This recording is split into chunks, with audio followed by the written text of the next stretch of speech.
At a bustling credit union in a suburban town, a 60-year-old black woman simply wanted to deposit a check for $12,000 sent by her accomplished daughter to help renovate her home. But the moment the teller noticed her skin color, she shredded the check, assuming she was a fraudster. Unbeknownst to anyone, her daughter was the CEO of a major partner of the credit union. It wasn't until her face flashed on the lobby's digital display that the room grasped the reality. Before we dive into this story, let us know where you're watching from. We'd love to hear your thoughts in the comments. The small branch of Horizon Credit Union sat quietly on the edge of Maple Street in Willow Creek, a quaint town outside Seattle, nestled between a cozy bakery and a shuttered bookstore with a weathered for-lease sign. Morning sunlight streamed through the tall glass windows, but inside, the air felt crisp and unwelcoming. The carpet was a faded navy, and the walls were adorned with posters promoting auto loans and retirement plans. A few people stood in line at the teller windows. A middle-aged man in a denim jacket scrolled through his phone, shifting his weight. An elderly woman with gray curls gripped her handbag tightly, her eyes darting when the door chimed. That's when Evelyn Carter stepped in. She moved with the quiet dignity of someone accustomed to being ignored, but steadfast in her presence. 60 years old, with skin like rich mahogany and short, neatly braided hair. She wore a tailored navy dress, pressed that morning, ending just below her knees. A simple silver necklace rested at her collarbone, paired with matching stud earrings. Her low heels tapped softly on the tile as she approached the counter, clutching her leather purse. Inside, nestled in a cream envelope, was the check her daughter had sent. $12,000. Evelyn offered a polite smile as she waited.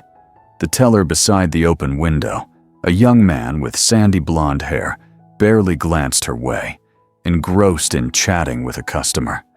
The woman ahead of Evelyn, a brunette with a designer scarf loosely draped over her shoulders, gave her a fleeting, dismissive look before turning away, as if Evelyn were beneath notice.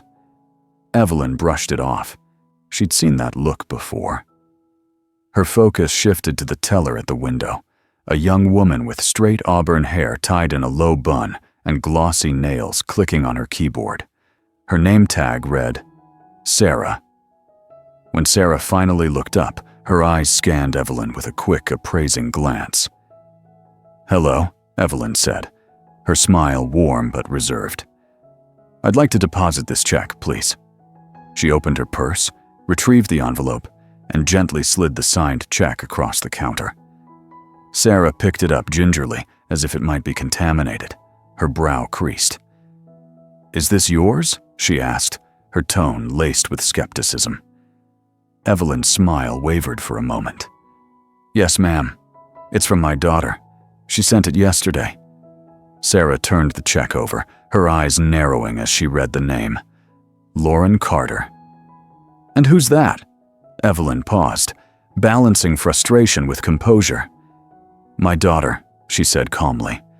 "She runs a company called Horizon Tech Innovations." Sarah's lips tightened into a thin line.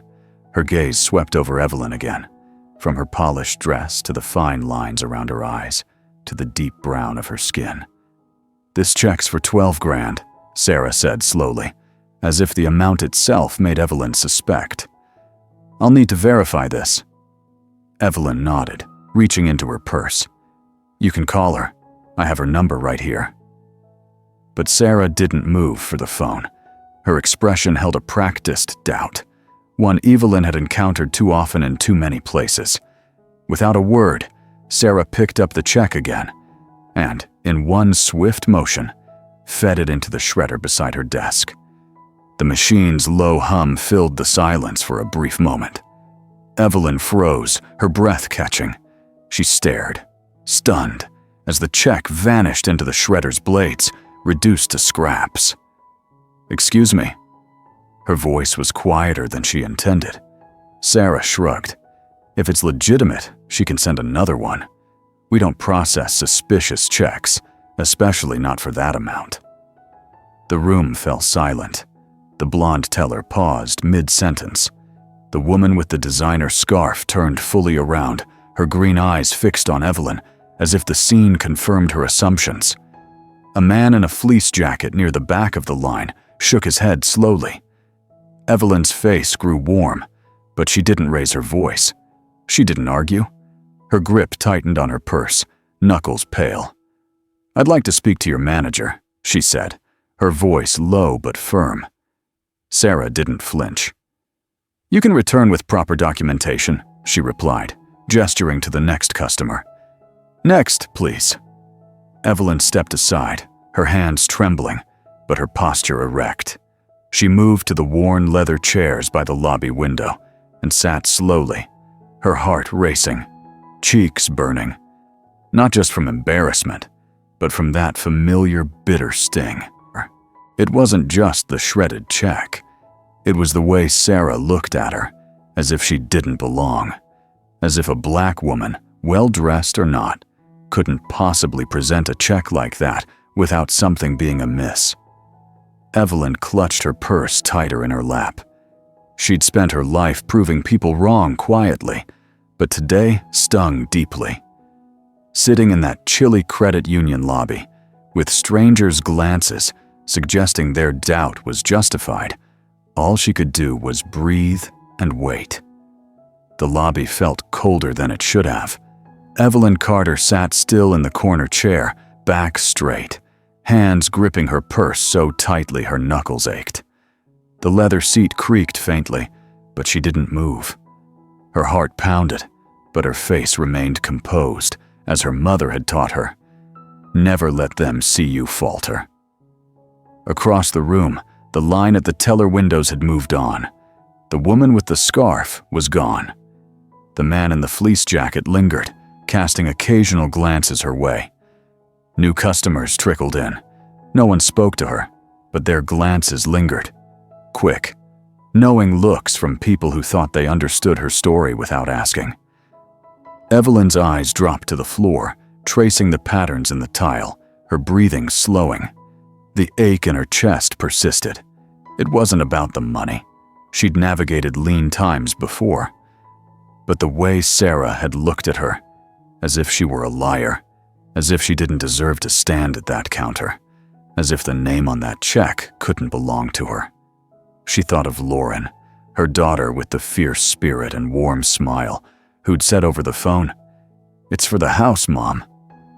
Not a handout, just gratitude. Evelyn blinked back the sting in her eyes.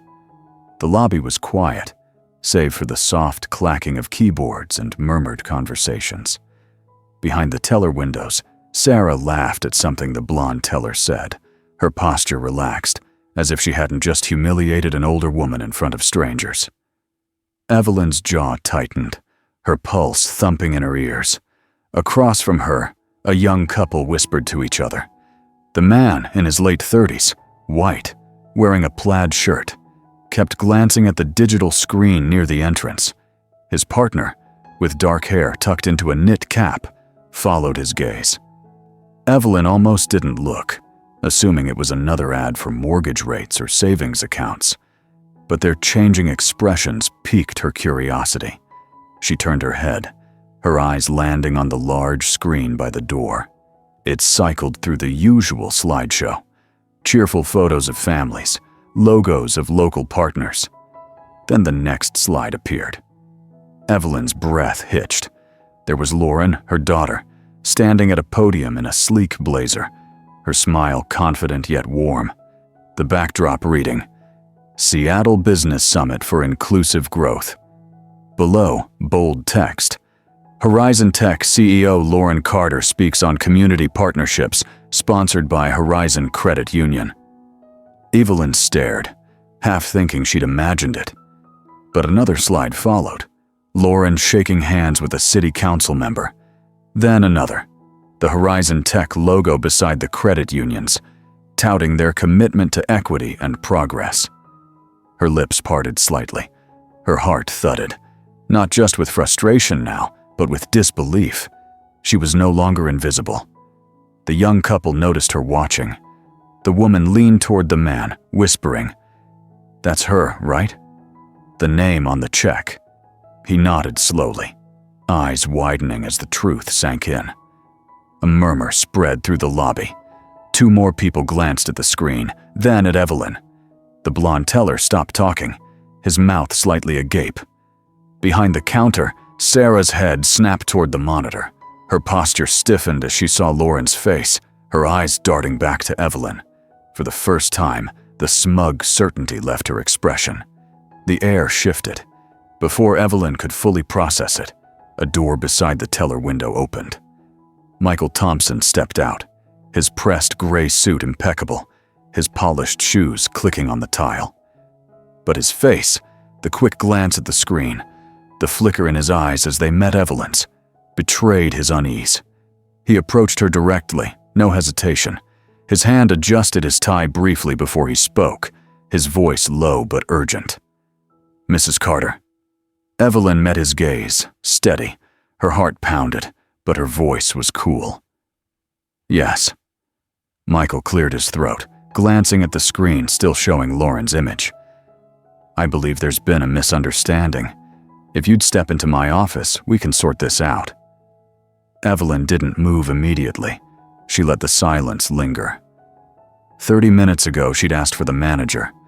30 minutes ago, Michael had glanced at her and walked away. The lobby's whispers grew. A few phones were out, subtle but noticeable. People were watching. Evelyn stood slowly, smoothing her navy dress. Her legs trembled slightly, but her back remained straight. "I asked for a manager half an hour ago," she said, her voice clear but measured. Michael's face reddened. His hand fell awkwardly to his side. "Yes, ma'am. I apologize sincerely. Please, come with me now." Behind the counter, Sarah stood frozen, her hand hovering over the keyboard, knuckles pale. Evelyn's gaze lingered on her for a moment, watching the confidence drain away.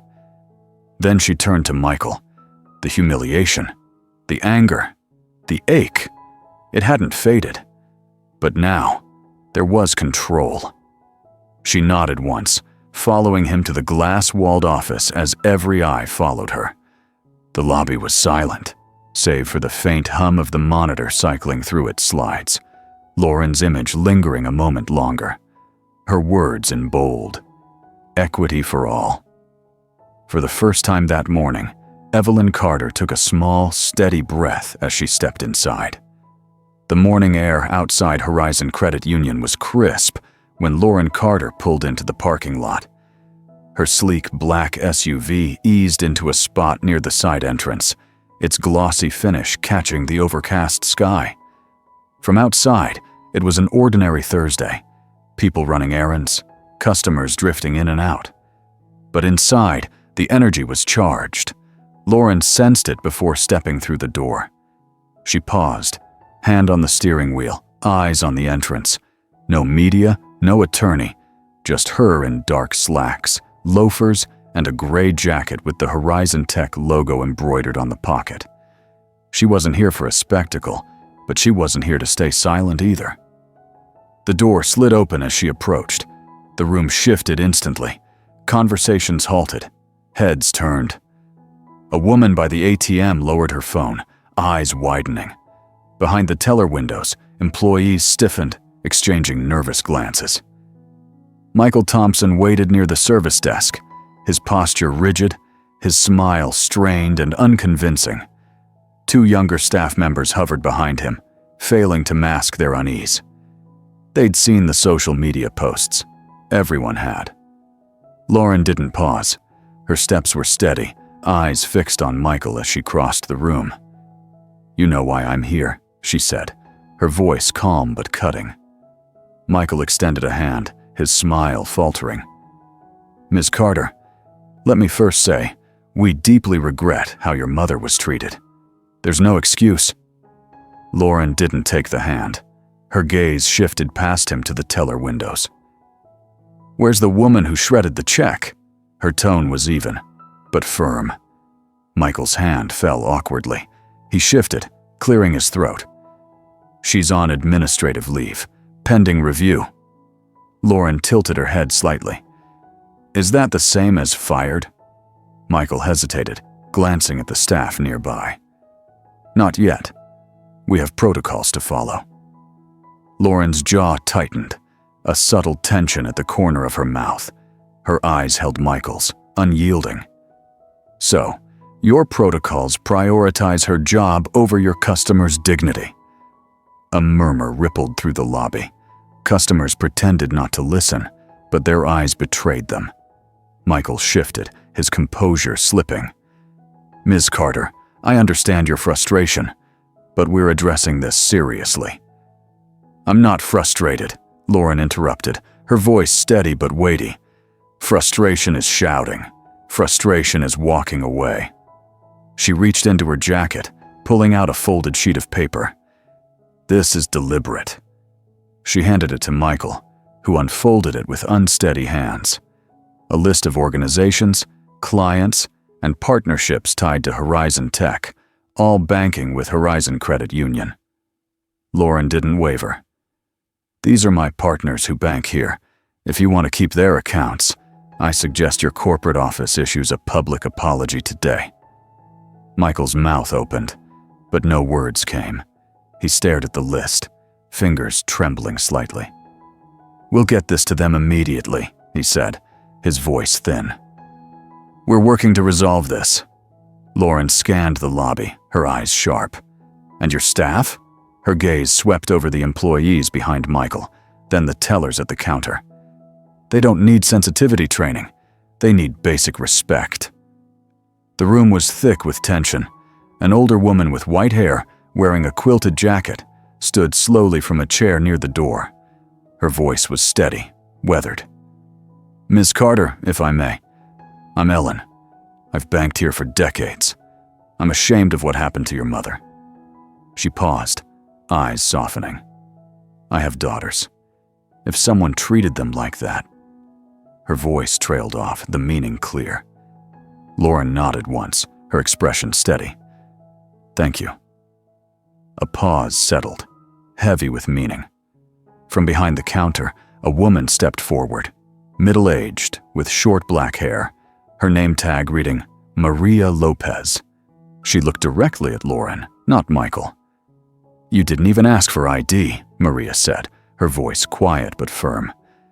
Mrs. Carter's been banking here longer than I've worked here, and that teller treated her like a criminal. Lauren's chest rose slowly, but her face remained composed. My mom's never missed a payment, never overdrawn, never asked me for help until now. Her eyes locked on Michael again. That check was her first time accepting my help. The silence deepened. No one moved. Lauren's voice lowered, sharp. And your teller shredded it like it was nothing. Michael's face paled. His throat bobbed as he swallowed. The paper in his hand crinkled under his grip. You can't undo what happened, Lauren said, her tone final. But you can show what kind of institution this is, or isn't. Michael nodded quickly, words spilling out. I'll contact corporate immediately.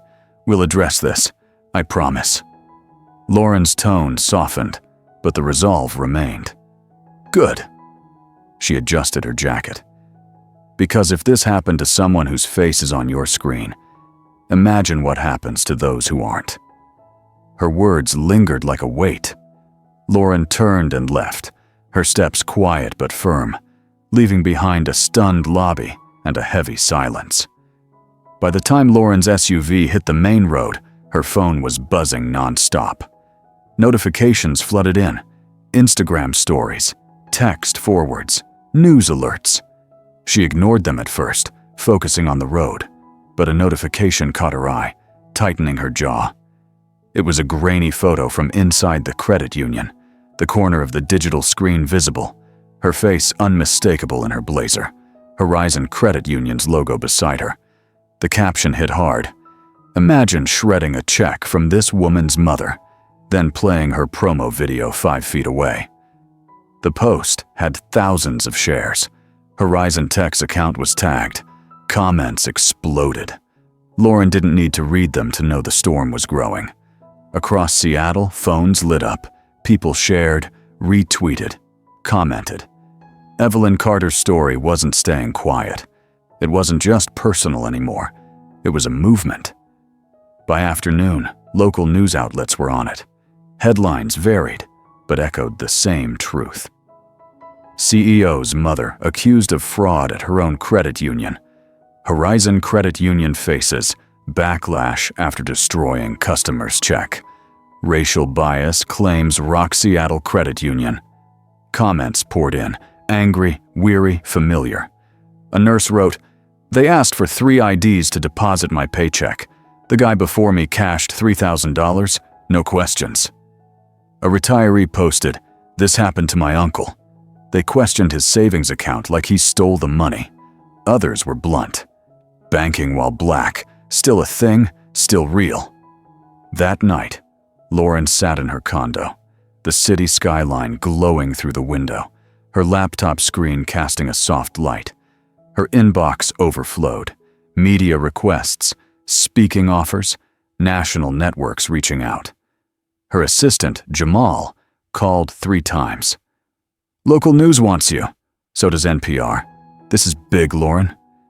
She didn't respond yet, her eyes on the screen, scrolling through comments, stories, lives laid bare. Some were furious, others heartbroken, most just exhausted. At Evelyn's house across town, the living room TV droned softly. She sat at her dining table, sorting mail, half listening to the news anchor. Her hands moved steadily, but her mind churned. The anchor's voice cut through. Outrage grows after Evelyn Carter, a longtime Horizon Credit Union member, was accused of fraud and had her check destroyed without verification. The credit union called the incident unfortunate, but offered no specifics.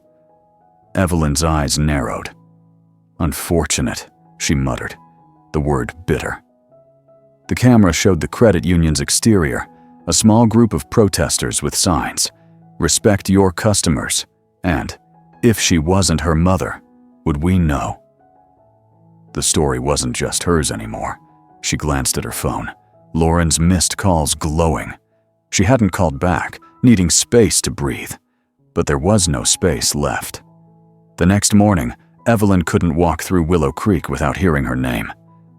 The bakery cashier nodded differently. Neighbors glanced from porches. At the supermarket, whispers trailed her. "That's her!" from the credit union. Her daughter's the CEO on the news. Good for them, calling it out. Evelyn kept her head high, but the words tightened her chest. She hadn't sought this attention, but it found her. Horizon Credit Union scrambled.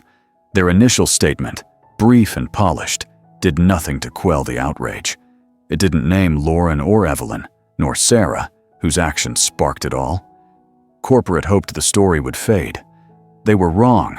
Protests grew, stories multiplied. Community groups held forums, churches hosted discussions, social media churned. At a community event in a local park, a young activist took the mic. Her voice trembled but held firm. "This isn't just one woman or one credit union. It's about dignity, about walking into a place and being judged by your skin, your age, your address." The applause was raw, real. Evelyn saw the clip online that night, watching it twice, her hand hovering over the pause button, eyes on the activist's resolute face. A sign in the crowd read, in bold marker, "How many stories don't make the news?" Evelyn swallowed hard, setting her phone down. In her modest kitchen, with its worn countertops and familiar curtains, she faced the truth. This wasn't fading, and neither was she. The folding chairs at the Willow Creek Community Center creaked as people settled in. The room hummed with cautious conversation, warming as more arrived. The space was simple, scuffed linoleum, walls with flyers about voter registration and food pantries. But tonight, under fluorescent lights and tables with coffee urns and cookies, it felt vital.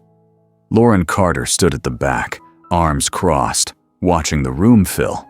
Her usual boardroom poise felt heavier here. This wasn't a pitch or corporate cleanup. It was personal, profound. At the front, a sign read, "Carter Foundation. Financial dignity begins here." No cameras, just people. Retirees, single parents, teens, folks who knew the sting of being doubted at a counter. Evelyn sat by a window, hands folded in her lap. She hadn't planned to speak, as she'd told Lauren days earlier over tea. "I don't want to be a figurehead. I just wanted to deposit a check." But tonight wasn't about figureheads. It was about untold stories, the quiet ones that shaped lives. A local credit union organizer, a woman with warm eyes, welcomed the crowd, speaking of trust, of helping people open accounts without suspicion. After her applause faded, someone called softly, "Mrs. Carter, will you speak?" The room turned, eyes gentle but expectant. Evelyn hesitated, fingers clasped. Lauren thought she might decline, but then, with the grace that had carried her through decades of slights, Evelyn stood. She stayed by the window, evening light catching her navy sweater, her presence as steady as ever. Her voice was soft but clear. "When I was 25, she began, I walked into my first bank here, paycheck in hand, ready to start saving." Her eyes swept the room. "They said I didn't qualify, no reason given. I had a job, ID, even a letter from my employer. I didn't argue. I left, thinking that's just how it was." A murmur of recognition passed through the crowd. She continued, steady. "That's not how it works. That's how some people are treated. And if you stay silent, it doesn't stop." Lauren watched, pride swelling, not loud, but deep. Evelyn wasn't performing or seeking sympathy. She was sharing truth. The room paused, absorbing her words. A slow clap started, then grew. Not loud, but enough to say, "We hear you." People lingered after. An older man in a flannel shirt shook Evelyn's hand, eyes shining with gratitude. A young woman introduced her aunt, who kept her savings in a jar, distrusting banks after past slights. The aunt clasped Evelyn's hand gently. Lauren spoke with volunteers, outlining plans for workshops, credit union partnerships, small grants. Quiet, necessary work. Evelyn stayed by the window, answering questions, offering smiles, her presence unwavering. Across town, Horizon Credit Union struggled to salvage its reputation. Their second apology, longer and name-filled, promised dignity and inclusion. But it was too late. Trust was broken. Evelyn didn't care for their words. She had work to do, ensuring others wouldn't face dismissal at a counter. Weeks passed. The story faded from headlines, overtaken by new outrages. But the Carter Foundation grew. A small office above a cafe, a coffee maker humming, flyers in the windows. Within 6 months, they'd helped dozens open accounts at community-focused banks, trained tellers on respect, not quotas, and launched a hotline for those unfairly questioned. Evelyn avoided titles or spotlights, but showed up Tuesdays and Thursdays, folding letters, talking with folks, her quiet strength enduring. Lauren ran Horizon Tech, her influence growing, but spent Thursday afternoons at the foundation, speaking at schools, businesses, churches, not about success, but about small injustices that erode dignity. Her closing line stayed the same. "My mom didn't want special treatment. She wanted normal treatment." That says it all. Horizon Credit Union never regained its local standing. But for Evelyn Carter, that wasn't her focus. She had her garden, her foundation letters, and when someone walked in, frustrated or unsure, she'd meet their eyes and say, "You don't have to shout, you just have to be right." What began with a shredded check grew into something bigger, a call to speak, listen, act. Change doesn't always start in boardrooms or headlines. Sometimes it starts at a teller window, with someone who won't stay silent. And Evelyn Carter wasn't silent anymore. Join us to share meaningful stories by hitting the like and subscribe buttons. Don't forget to turn on the notification bell to start your day with profound lessons and heartfelt empathy.